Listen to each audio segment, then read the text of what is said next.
Good afternoon. I'm Cheryl Ziegler, Director of the ULCC Library and Archives. On behalf of our hosts, the ULCC Library Committee, Literary Subcommittee, Archives Subcommittee, and the Caxton Club, welcome to today's program with Dr. Brian McCammack and Dr. Courtney Pierre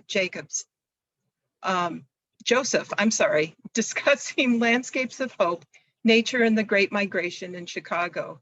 I would like to extend a special welcome to our Caxton Club friends who are attending this program. If you are not a Union League Club member, I hope you'll consider membership in our club community, one that values civic, culture, and social engagement.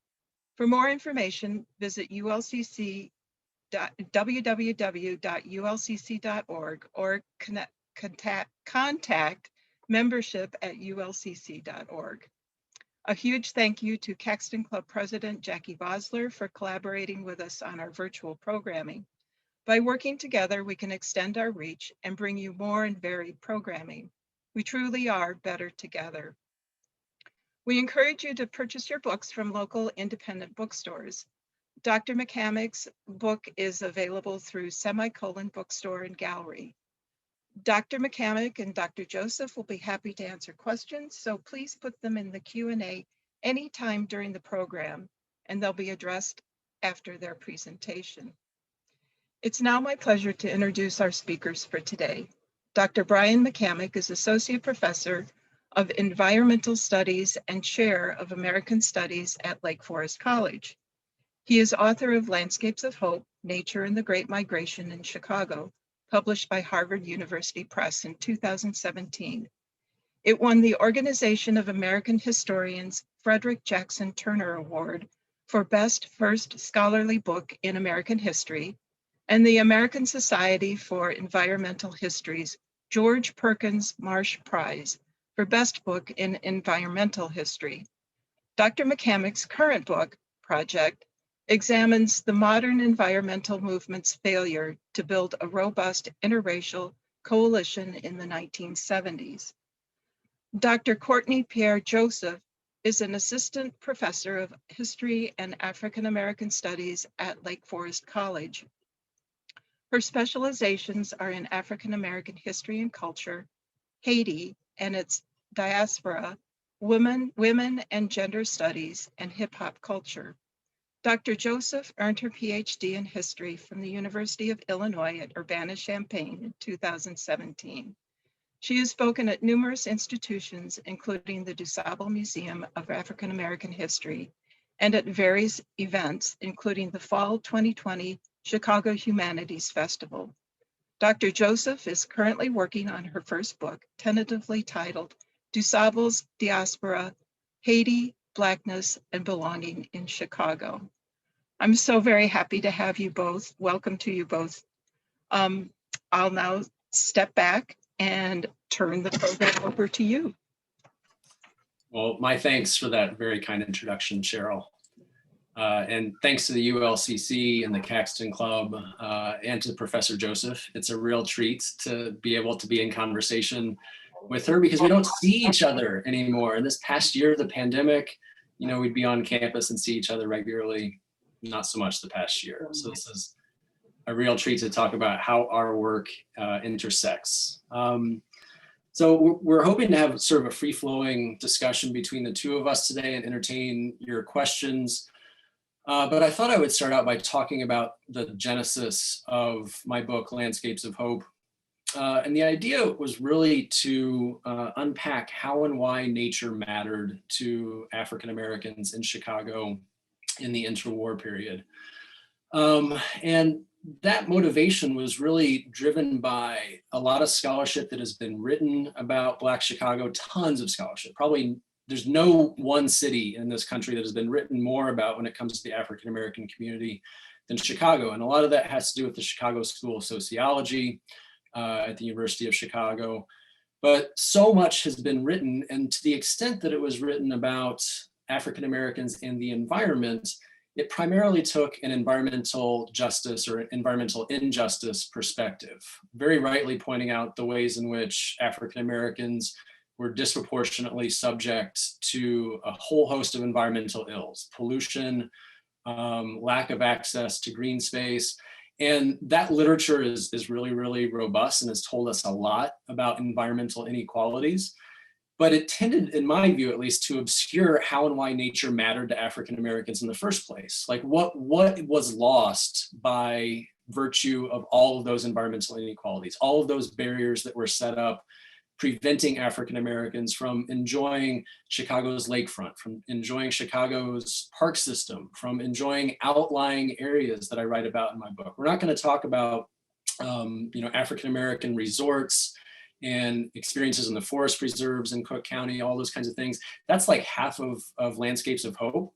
We're going to focus on the city environments, but thinking about how and why nature mattered to African Americans, that tended to get obscured in the scholarship, right? And I think something really profound is lost if we just focus on the indignities, the inequalities. That is central to the story that I tell too.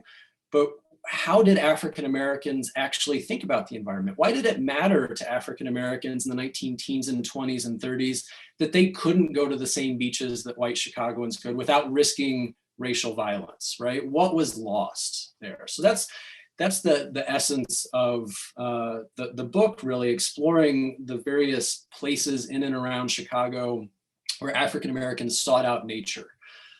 And to understand that, we need to talk a little bit about the Great Migration. The Great Migration absolutely transforms Chicago, transforms cities across the North and West, really throughout the entirety of the 20th century. The period that I write about in the book really looks at the first wave of African American migration, first substantial wave. There were African Americans in Chicago, as Professor Joseph will tell you, from the very beginning.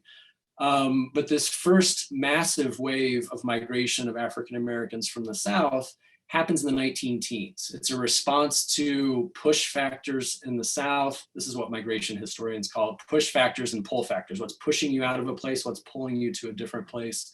Those push factors in the South are things that we all know, I think, from our history classes, whether all the way back to elementary school up to high school and in college.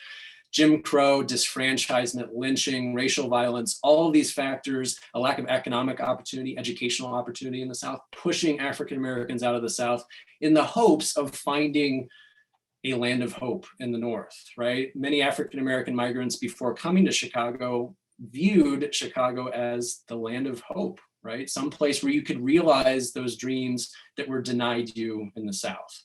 Part of that story has to do with nature and the environment. So a lot of what Landscapes of Hope does is trace the various ways in which a lot of those hopes were dashed in the North by racial segregation, redlining, restrictive covenants, all of these discriminatory policies that tend to result in segregation and continued economic inequality in African American neighborhoods in places like Chicago. So the Great Migration really grows the African American population dramatically over the course of the 19 teens, 20s, and 30s.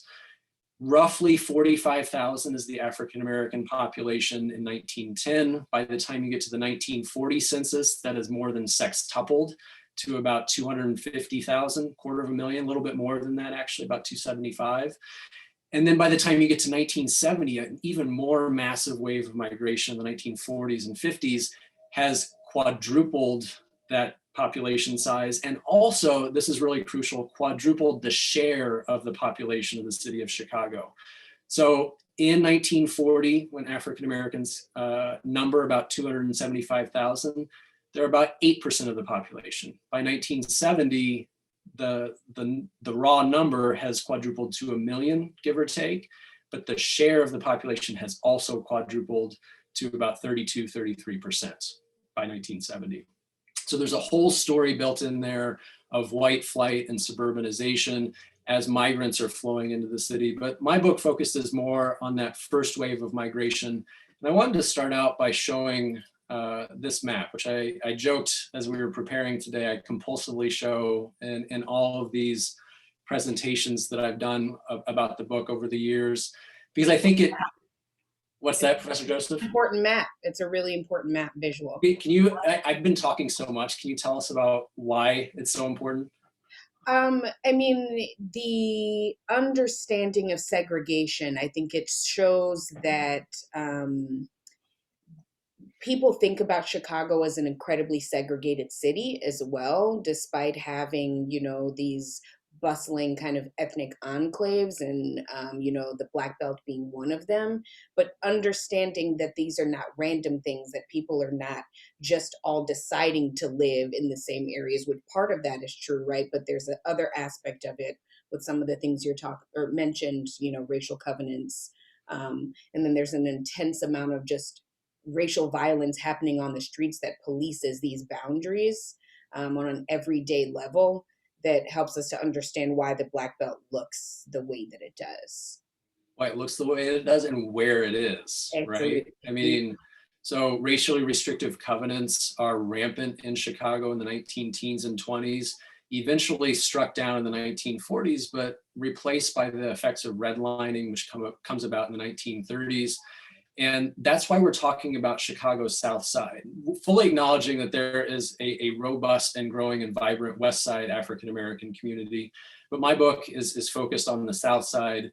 And why are we talking about the South and West Sides and not the North Side? Because of these discriminatory policies that tended to shunt African-Americans into particular neighborhoods, into particular sections of the city, and preclude settlement in other parts of the city. And so much of that is built into this map. So this is a map from 1945, Horace Caton and Sinclair Drake, and their famous voluminous sociological study of Chicago. A lot of their data was collected in the 1930s, but you can see the expansion of African-American neighborhoods in this map, right? The darkest shaded area was the extent of African-American neighborhoods on the South Side in 1920, expanding further south, further east by 1930. And this area right here, bound by racially restrictive covenants, not settled by African Americans until that 1940-41 as a direct result of the Hansberry versus Lee Supreme Court case, when Carl Hansberry, the father of the playwright Lorraine Hansberry, intentionally buys a house in this neighborhood that had been bound by racially restrictive covenants, legally denying African Americans the right to settle there. He buys a house there, fights it all the way up to the Supreme Court, and wins sort of on a technicality, but wins, and almost overnight that neighborhood turns from exclusively whites to exclusively African American. So you might be thinking to yourself like, well, they haven't talked about nature and the environment yet. What's up with that? Well, people tend to recreate close to where they live. So I think if you want to understand how nature mattered to Black Chicagoans in this period, you have to understand the patterns of racial segregation and why we talk about Washington Park as a crucial area for African Americans building community, particularly by the time we get to about the 1930s and 1940s. It's because we have African American neighborhoods, heavily segregated African American neighborhoods immediately to the north, west, and south of a place like Washington Park. And it also helps explain that the places in which African Americans tend to seek out the lakefront, right? We've got marked up here that history of racial violence in the city that Professor Joseph talked about. The 1919 riot begins at 29th Street Beach when a 17-year-old Eugene Williams is struck in the head with a brick or a rock thrown by a white man. He dies, he drowns in Lake Michigan, and a week plus of racial violence is touched off in the city. That's a conflict over access to environmental goods, right? Eugene Williams ostensibly floated too far south into what was a white section of that beach, and he paid for it with his life, right? All these other dots also speak to that history of racial violence, right? Bombings between 1917 and 1921 were carried out by white Chicagoans who did not want African Americans settling in what had historically been a white neighborhood. So that's why we're talking about places like Washington Park, about the lakefront on the south side, from roughly, you can think about like Soldier Field, Roosevelt Road, south to, at this point in history, roughly Jackson Park, although, as history moves on, we're talking about Rainbow Beach, further south of Jackson Park as well.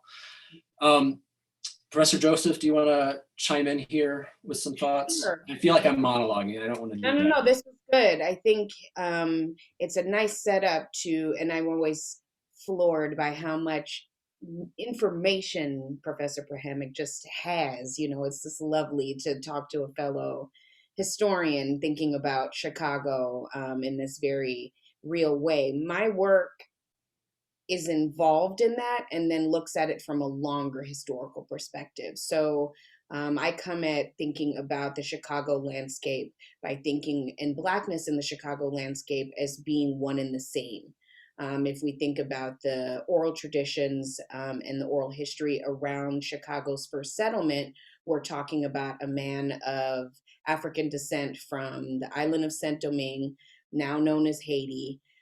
In the years that Haiti is even becoming its first, this first Black Republic, Chicago is being first settled. I never use the term founded because it was already a space for indigenous people, especially Potawatomi in the area at the time, that he then comes and collaborates with to form this first really important settlement using the nature of Chicago in a way to launch this really successful business.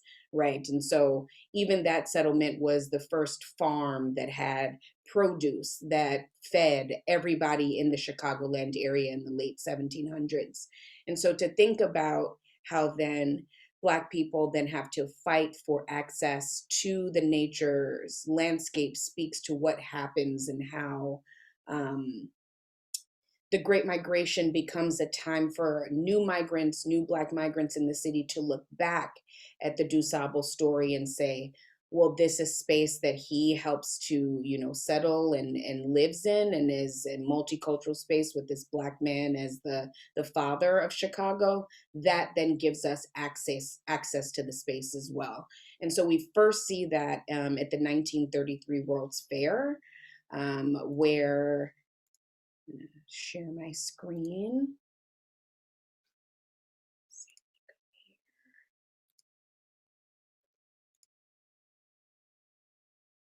So the 1933 World's Fair is the first place that we see new African Americans, and in particular women, who are teachers and librarians living in the South Side of Chicago. As Professor McCammack was talking about, this burgeoning Black Belt is happening. More and more African Americans are moving to the area, and they're looking for educational tools and, again, something to historicize themselves and claim space.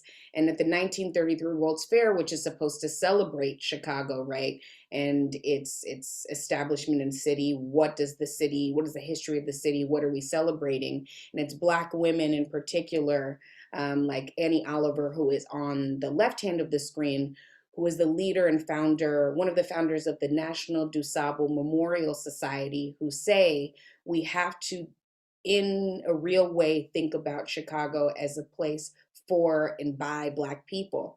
And so in the midst, and I'm forgetting, Professor McCammack, you said which park was this replica in? It was in Burnham Park, right along the lakefront. So right along the lakefront, ththese women, after about, several months of activism to even get Dusable remembered at the 1933 World Fair, they decide to then build a replica, a small replica of the cabin and the homestead where Dusable and his indigenous wife, Kitty Hawa, lived, and then to then hand out pamphlets. Like, these are the photographs of the pamphlets that they hand out, which are the first histories of Dusable that we see in the city, and again attached to that Great Migration moment where Black people are trying to take ownership of the space and take ownership of some part, lay claim to it. We then see how this moves forward into the latter half of the Great Migration that Professor McCammack's talking about, as more and more Black people are moving into Chicago and populating and then bursting out the seams of what the Black Belt starts to look like. That's when you see markers of Dusable's name being important placeholders for Black people across the city, but more specifically on the South Side. So one of those would be the Dusable High School, which is still there today. And it was a direct result of that 1933-34 World's Fair. It was just being built then, and Black people again lobbied to have it named after Dusable, again because they're claiming space for themselves. largely, again, Black women. The woman who is here on the right is Margaret Burroughs, who decides in the 1960s to rename the very first, that she'd started the very first African American museum in Chicago, and it was the Ebony and Ivory, or the Ebony, I'm sorry, Museum. I'm thinking of the song because that's a great song, by the way. The Ebony Museum of African American History, but then comes into conflict with the name of the magazine, Ebony Magazine, and to avoid confusion, she decides to rename it the Dusable Museum of African American History. Again, showing in how Black people during the Great Migration looked back at that history of Dusab as a Black man and said, it's important for us as Black Chicagoans to then see him honored in the actual landscape of the city.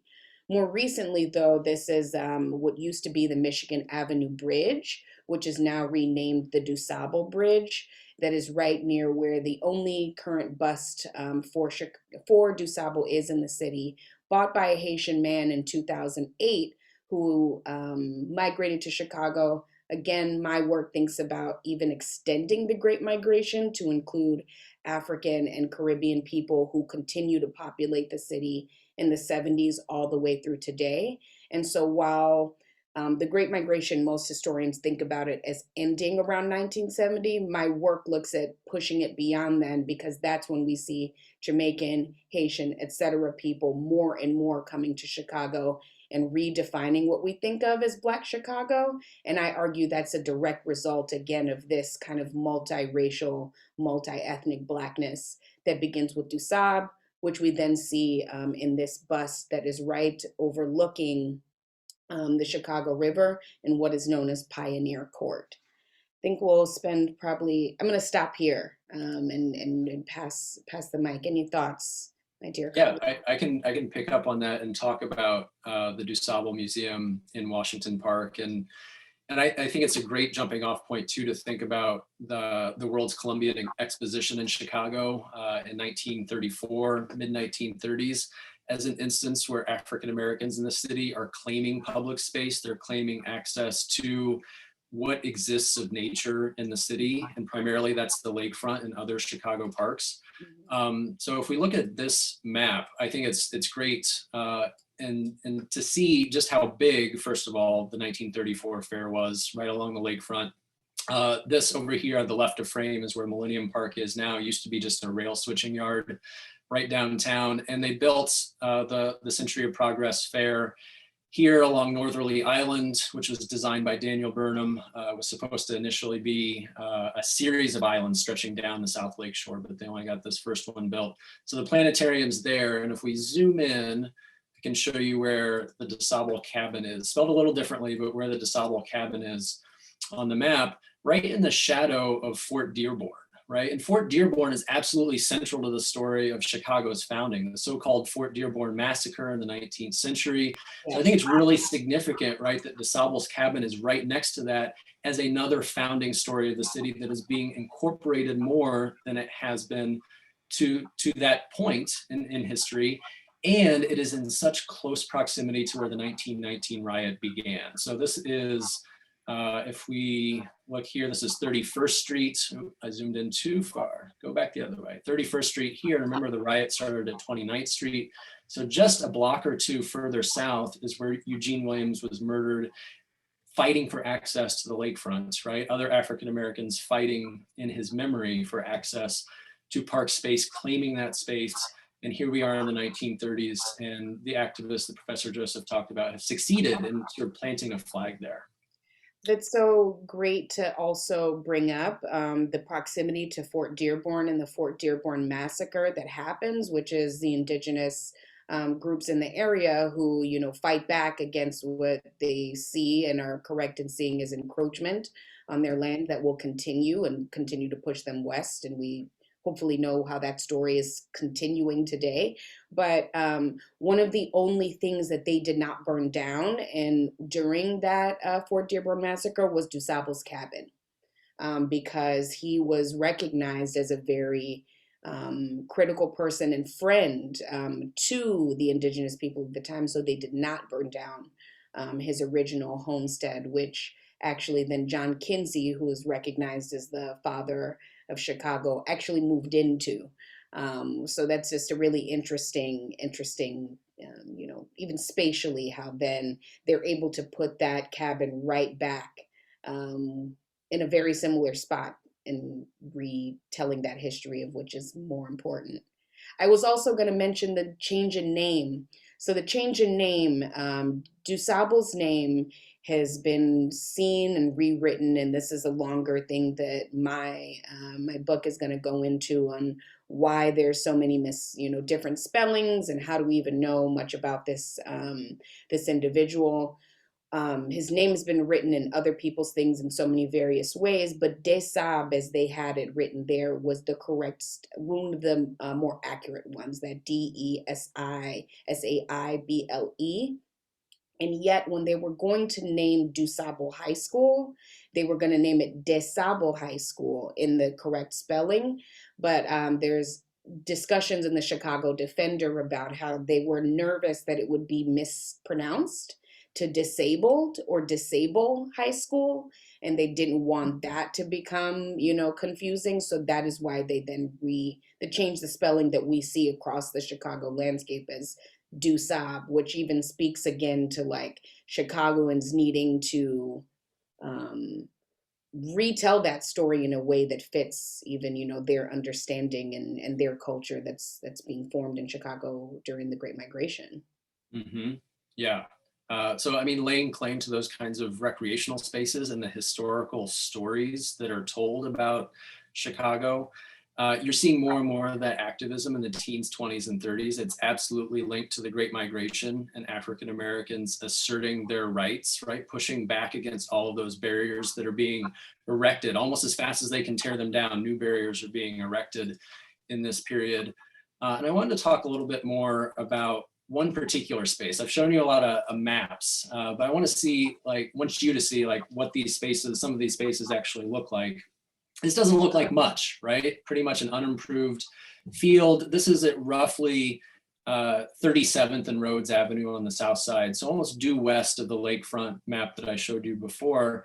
And this was turned into, I don't have very many great pictures of Madden Park when it was fully realized, but I've got this great one of a model of it that somebody put together in the 1930s, turned an unimproved lot into a community destination by the mid-1930s. This is right where the Ida B. Wells public housing project is built and opens in the early 1940s.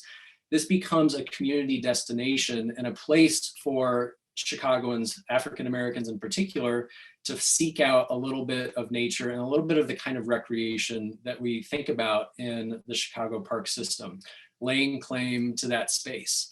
And storied Chicago activists like Ida B. Wells, who was nearing the end of her career and the end of her life in the 1920s and 1930s, is absolutely central to the building of Madden Park.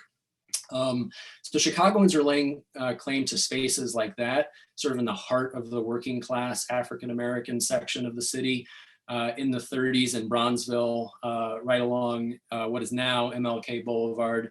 And they're also staking claims to Washington Park. So I wanted to show some aerial views of Washington Park to give you just if you haven't been there, just a sense of how expansive this place is. I mean, it's 371 acres. It was designed by Calvert Vaux and Frederick Law Olmsted in the 1870s, coming off their design of Central Park, well before there was any substantial African-American population in the city. And they designed as an antithesis to the built-up city environment. And when they designed it in the 1870s, this was like way out in the country. We're 6 miles south of the Loop. There was nothing here. In their report, they say they're like, oh, there are like 12 houses on the entirety of the property for Washington Park and Jackson Park combined, together at more than 1,000 acres. But you can see by the 1930s, and then this photo is actually from the 1970s, that kind of antithesis to the built up environment, especially the densely built environment of Chicago's South Side, that's an important recreational amenity to find a little slice of nature, to find some respite from the city for these African-American neighborhoods that are to the west and to the north here. So laying claim to spaces like that, this is just the top half of Washington Park. I'm going to show you the bottom half of Washington Park here in a moment. and point out the Dusable Museum that Professor Joseph was talking about right here. It's a pretty big building, but it looks tiny right here on the east side of the park, just a stone's throw away from the University of Chicago. So African Americans are laying claim to spaces like Washington Park. It has become a de facto African American space by about 1930. Places where you can have the Bud Billiken Parade and picnic, the culmination of the parade that starts, at least originally and traditionally starts further north, ends in Washington Park with this picnic. You can see all of these people here coming together in August as sort of a back to school celebration with youth as the focus of Bud Billiken Day. It continues today, right? I mean, Barack Obama has been involved in the Bud Billiken Day Parade. Luminaries like Joe Louis and Muhammad Ali went to the Bud Billiken Day Parade. So this is Black space, right, by the 1930s and still today. So it has the capacity at 371 acres to host these massive crowds like this and to be a conduit of protest. I mean, it's a hotbed of protests in the Depression when African Americans are being forced out of their homes, evicted in large numbers for failure to pay rent. People would organize in Washington Park, go out to the Black Belt and literally put people's possessions back in their homes. It was a center of protest in the 1960s and 1970s during the Black Power movement. And that kind of tradition continues today, right? If you know Diet High School on the north end of Washington Park, a hunger strike held in Washington Park as a way to keep that school open amid a rash of school closures in the last decade or so. So it can host these huge crowds. It's a center of activism, but it's also a place for scenes like this, right? Like this is Washington Park. This is in the middle of the city. This is what I really wanted to be the cover of my book. I love this picture so much. It's so cute. So like, you know, fishing or pretending to fish, at least in a Washington Park lagoon. And you wouldn't know, right? If you're those kids, my daughter just turned 4 yesterday. Those kids must be like 3 or 4, right? You can lose yourself, right? You can be a kid and pretend that you're in nature. That's exactly what Olmsted and Vaux wanted in the 1870s. And it's even more relevant to African-American migrants from the South, right? I want to caution caution against the assumption that African-American migrants are coming from rural environments in the South.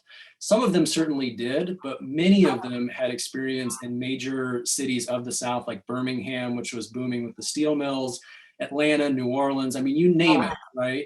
Experience in the cities before coming out, but even those major cities of the South were much more rural in character, much more spread out than Chicago. Like Chicago was something of an order of magnitude different from what migrants had experienced in the South.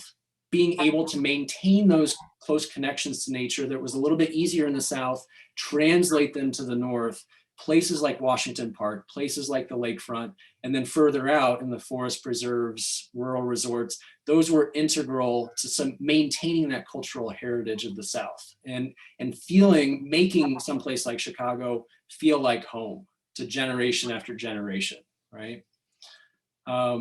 Professor Joseph, I think we have about 10 minutes left. Should we talk more about Dusable and the park and laying claim to space and how that, so I mean, we could spend like all day talking about this stuff, but I feel like we should bring it up and root it in the present day, right? Because these are live issues for everyone now. Absolutely. And so seeing how that history then continues and how the Dusable name again represents a way for Black people to not only lay claim to space, but then to make it a visible space for other Black people who are coming to then say, this is a safe space, this is a space that's for you. And so that's the other cool part about the name. So as I was saying earlier, we see in all of these lovely photographs that Professor McCammack was showing us how the Black population in Chicago grows through the 1910 to 1970 period. And then there's, because of deindustrialization and other factors, kind of a stop. Historians kind of looked at as like the stop point of when African Americans are coming to Chicago and other northern and western city in droves. What my work does is say that in response to the change in immigration policy in the late 1960s with the Hart-Celler Act ending national quotas, you then see a flood of Latin American, African from the continent, and people from various Caribbean islands coming to similar places with a similar rhetoric that drove people for the Great Migration, which is better opportunities for education and work and, safety, et cetera, et cetera. So as that is happening, we then see the mantle picked up by those folks to again lay claim to the space, and they look to Dusable again as a person who represents Black belonging in Chicago, especially Haitian people who start to come to Chicago more and more. Really, we have trickling in the 40s and the 50s, and they're intermingling and living in the Black Belt and on the South Side in the typical Black areas that we were talking about. But then they really start to come in the 70s, 80s, 90s into today. And one area then that has become a place for their activism, but again, Black activism across Black people in Chicago has been the work around the Dusable Park. I hit the wrong button. Hitting the wrong button again. Sorry, here we go. So a son of Chicago, one of the most famous people, Black politicians in Chicago, is Harold Washington, the first Black mayor of Chicago, who was elected in 1983. And one of the things that he does before his untimely death, right, as he is going into his second term, is he lays claim. He lays claim to this 3.1 acre plot of land right here at the end of the Riverwalk, Chicago Riverwalk, and to where Lake Michigan's going to meet. This is what's actually now known as Dusable Harbor. That's another thing that has now been named. But in the 80s, Mayor Hill Washington dedicates this prime spot of waterway access and nature to Dusable. He says, we will construct a park dedicated to his legacy and his importance in the city. Well, we still don't have a park. We're closer to a park than we've been, but there has been a great deal of difficulty in getting the park constructed, which is tied to the legacy of these very intense racial issues that are, causing African Americans to have to try to lay claim for themselves and lay the space for themselves in the 19-teens, 1920s, 1930s. We see that same thing happening again in the struggle for Dusable Park. So one of the things that occurs is that we find out that a company had been dumping radioactive materials into the park in the early 2000s, which makes that an uninhabitable space for people, but especially if it's uninhabitable space that you're trying to bring more people of color to claim a history of Blackness in the city. That's definitely not safe space, but goes into racial environmental issues that continue to happen in the city. And then while other parks have been built over the last 30, 35 years, there has not been an effort on Chicago to put part of their budget to the construction of the park until just this year that they have decided, last year, there has been movement and they've decided to dedicate some money to seeing this park constructed. More recently, they have done the cleaning up of the land so that it is no longer an environmental threat. And there is a construction company, they're more than a construction company, but construction firm, Related Midwest, who has also dedicated $10 million to not only build the Dusable Park, but also to build a structure as well, either a hotel or a residence in this area. And so there's a lot still of contention around that issue with people who live in the area and how that will look and what that will do to change the landscape. But there's also a lot of discussion amongst residents as who is going to be coming to this park. Who are the visitors? How will they be accessing the park? Which again speaks to the issues of race and how they complicate the landscape and who has access to nature and who doesn't. This is a very wealthy area, okay? So there's not a ton of African Americans who have ever been to this part of the city, let alone would know that there was a park even coming there. So if we're thinking about bringing people into the space, there's a lot of questions on surveillance and vulnerability, and we definitely don't want to see, any violence in that area, since it's supposed to be a space that is named and dedicated by and for Black people in the city. So this is still something to keep an eye out on as we're thinking about this larger conversation of Black people and claiming space and nature in particular in the city of Chicago. And maybe that's a good place to tee up a discussion of the Obama Presidential Center in Jackson Park, which we can talk about a little bit. We were joking beforehand that this almost inevitably comes up in the Q&A. So if anybody has a specific question about our thoughts on the Obama Presidential Center that we don't address in the next moment or two, please feel free to ask us.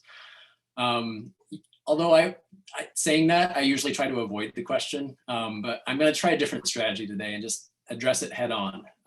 So for those of you who don't know, this fight over the Obama Presidential Center has been dragging out for about 5 years now, since President Obama announced that he had chosen, the Obama Foundation had chosen Jackson Park, a strip of land just east of Stony Island Avenue, and very near where the Midway Plaisance connects to Jackson Park, as the site for his presidential center. And it's been 5 years rife with controversy and legal challenges. I think it's incredibly significant to think about the nation's first Black president having his presidential center in a place in Jackson Park, which is now also, I think, considered largely African-American space, laying claim to that space. So Washington Park becomes a Black space by about 1930.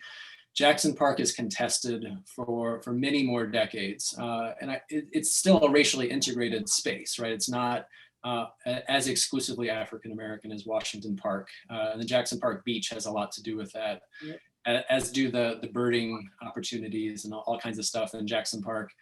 But it's become contentious in part because Obama's private foundation is taking public land, right? It's not a public presidential library. It's a presidential center that's part of the foundation. So it's a transfer of open space to private hands. Also, most of the controversy has centered not just around the open lands taking, right?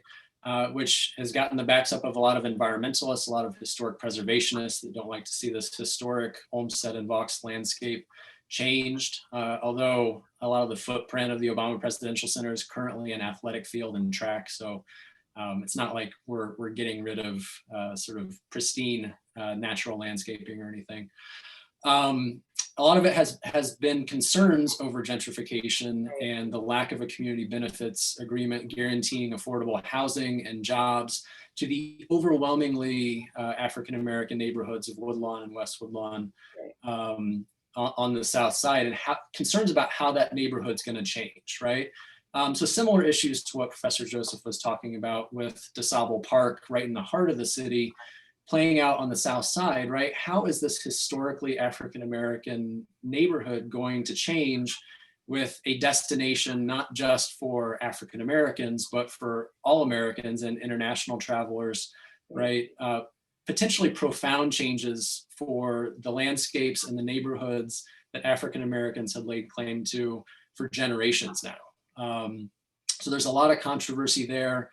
And interestingly enough, my current research, a part of the story of this my next book that Cheryl mentioned at the outset here, about how the environmental movement really fails to build an interracial coalition in the 1970s. A part of that story has to do with the building of Dyett High School at the north end of Washington Park, which opens in 1972, the very same year that Dusable Museum of African American History opens on the east side of the park. So really laying claim to this space as African-American space, because we're talking about a period in the 70s, not that different than today, where Chicago public schools are incredibly segregated. Literally every student who was going to Dyett High School when it opened in the 70s was African-American. Battles between African-Americans who wanted schools, wanted equal opportunity, and wanted to see that space, that historic Olmsted and Vaux landscape changed, battles with environmentalists who were trying to preserve open space. Those environmentalists, largely white middle-class Chicagoans, who were increasingly decamping to the suburbs. You see almost the same battle lines over the Obama Presidential Center in 2020. In 2021. Here it is 50 years later, and we've still got groups like Protect Our Parks who have fought tenaciously, like legal battles, trying to scuttle the Obama Presidential Center, just like they drove away George Lucas and the Lucas Museum along the lakefront. And what's that? I didn't know that.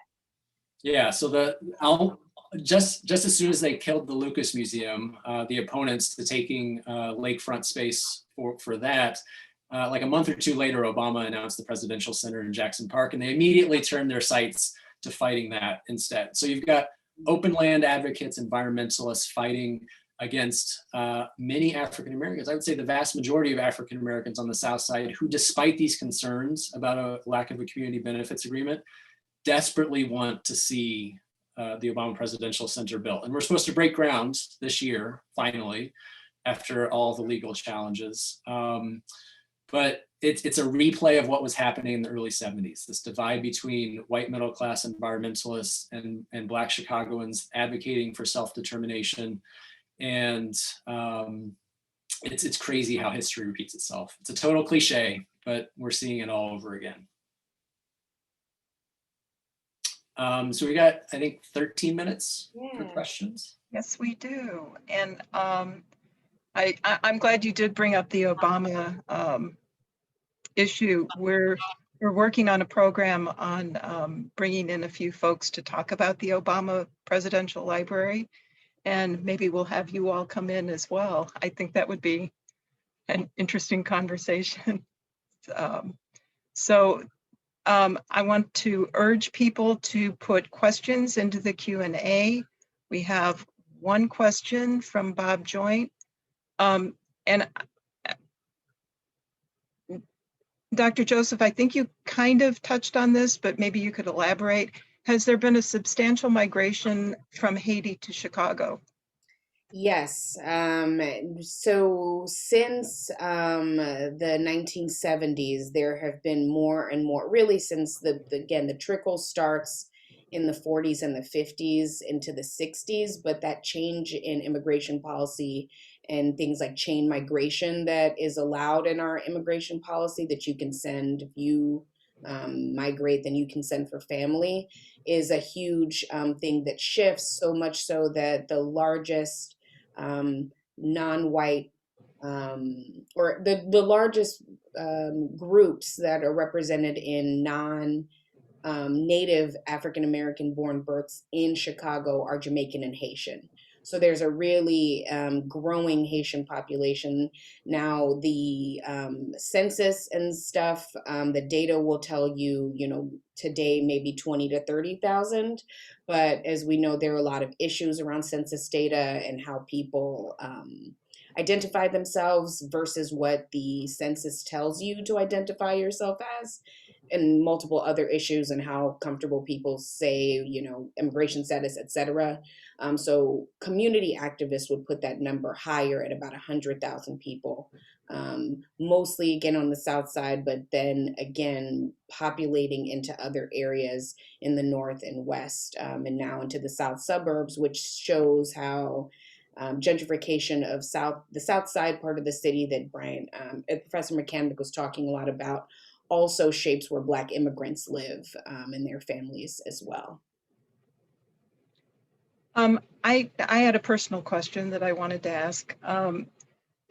So can both of you speak to what institutions, what organizations you tapped into for your primary source materials? You want me to take that first, Professor Joseph? Yes. So early 20th century is a little bit easier because there were fewer of them around. I think primarily my source base from the African-American community was from the Chicago Urban League. And there were also segregated divisions of groups like the Boy Scouts and Girl Scouts who were continuing to not just use the city centers like environmental resources, but go out to the forest preserves, go to even further flung locations. So the archival record there is pretty rich. The Chicago Defender, as Professor Joseph mentioned, and other African-American newspapers in the city are also really rich. And the digitization is a boon to this sort of project. I mean, you know, the argument of my book is that nature wasn't at the margins of African-American life in Chicago, but it certainly was at the margins of the historiography, at the margins of the stories that were told about Black life in Chicago. And it would be extremely hard to just go plow through decades worth of the Chicago Defender to find articles about how and why Washington Park mattered, how and why African-American resorts in rural Michigan and downstate Illinois mattered without digitization and keyword searchability. Yes. So that was an absolute boon. And from the city's perspective, I used a lot of Chicago Park District archival records, and I'll stop there. Professor Joseph, your source base is probably a little bit different, looking mainly at the post-World War II era. Yeah, so the Chicago Defender was a huge and is still a huge resource for me. A shout out to the digitization of that newspaper as well was extremely helpful. But my work is a lot about how typical archival spaces, so archival primary sources, often write out and do not include the stories of Black people. And so, like, there is no archival collection dedicated to Dusable. We're not sure exactly if not, did he leave any behind and they were, you know, not kept, or did he not leave any behind? So my work is really also largely about recovery through oral histories and oral traditions. And so I rely a lot upon, you know, how folks who wrote about the history of Chicago then interfaced and talked about and remembered Dusable, Black people, Indigenous people through oral traditions. And then to look at the Haitian community in Chicago, I then did 60 oral histories with Haitian people who have lived in Chicago over the last 40, 50, 60 years. And that archive is now becoming a digital archival collection with the Haitian American Museum of Chicago, so that we do start to have, you know, an actual primary source archive for people who continue to want to study this work. So kind of piecing it together, which is both lovely and a lot of work, building your own archive while also researching and writing about it. But, you know, somebody's got to do it. So we have a question, very interesting presentation. Can you talk a bit about what resources are available to sustain and enhance park areas on the south side of Chicago? It seems that inequities exist with respect to current funding levels. Yeah, there's no question that there are inequities. The Park District denies it pretty vehemently, but if you just go walking around Washington Park today, you see it in the landscape, right? Washington Park is not maintained like Lincoln Park is. It's no coincidence that Lincoln Park is used primarily by white Chicagoans on the north side. Washington Park is used primarily by African Americans on the south side. Now they're nations, right? I mean, these are still places where different communities are mixing and using the space in different ways. There is no doubt that there are inequalities. I'm just gonna drop, I think, panelists and attendees, a link in the chat here to a Friends of the Parks report from 2018, which points out these inequalities and pretty stridently alleges, you know, that the Park District is not doing what it should be doing to ensure equality of access to all communities in Chicago. And there's a long history of this, right? A long legal history of this. Chicago Park District had to enter into a consent decree in the 1980s when the Justice Department said, you're not giving equal access and equal opportunities to all Chicagoans. There are vast inequalities along lines of race.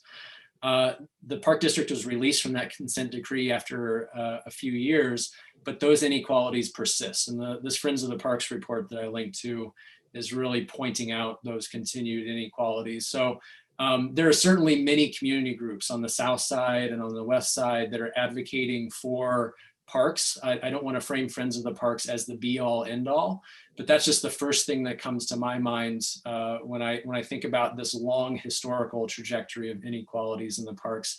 And they are probably the most vocal and have the biggest media platform in order to talk about those inequalities and challenge the park district on that stuff. I'll echo that. They've also been largely involved in the advocacy work to see the Dusable Park built as well. So Juanita Irizarry is the head, the director at Friends of the Parks right now, and I know she thinks a lot about these inequities in space.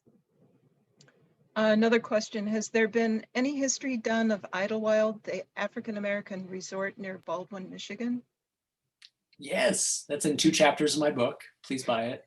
I'm just kidding. You can get it at the library. Libraries are great. But it is in my book, and I'm building on the work of other historians. If you go to Amazon, or don't go to Amazon, please. Pretend I didn't say that. Go to your independent booksellers.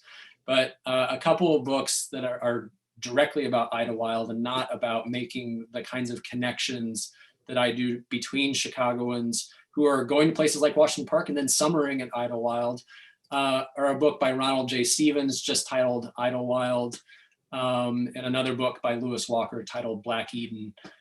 So there's an increasing body of historical scholarship on Idlewild and those kinds of African-American resorts that are absolutely linked to the Great Migration that we talked about, right? Some place like Idlewild does not exist as a center of African-American wealth and recreation as a summer resort without the wealth that African-Americans were able to build in places like the South Side of Chicago, right? Where they are building businesses and building wealth, building a city within a city, really is what that book, Black Metropolis, is about, right? The Caton book that I referenced the map of earlier.